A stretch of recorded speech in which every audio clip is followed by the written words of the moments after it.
allow me to echo the sentiments of the prophet Jeremiah, who proclaimed, "For I know the plans I have for you, declares the Lord, plans to prosper you and not to harm you, plans to give you hope and a future."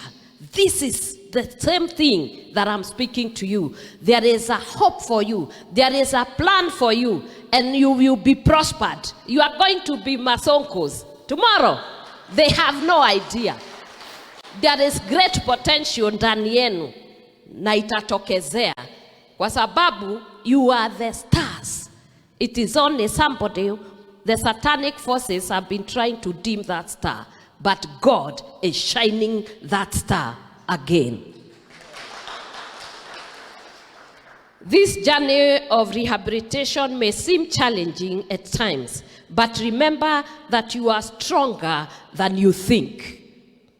You possess within you the power to overcome adversity and transform your life for better.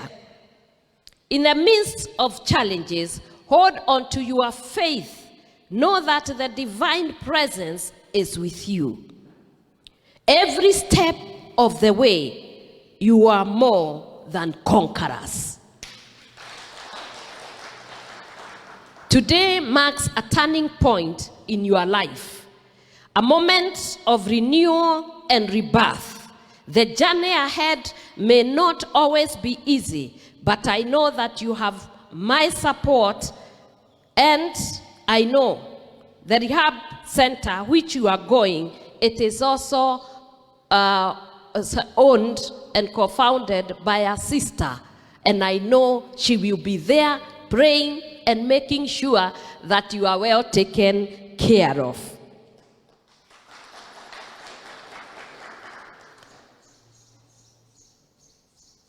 It is a heaven of hope where dedicated professionals will guide you, nurture you, and provide you with the tools and resources necessary for your recovery. Drug abuse affects families, it affects schools, workplaces, and communities, corroding the very fabric of our society. It robs individuals of their potential, disrupts their relationships, and hampers their ability to lead a fulfilled life. But today, we gather with a message of hope. God has given each one of us, the strength to overcome the darkest circumstances. As the book of Isaiah reminds us, it says, "But those who hope in the Lord will renew their strength. They will soar up with wings like eagles. They will run and not grow weary. They will walk and not faint." As you endeavor to get that recovery path, you will not get tired.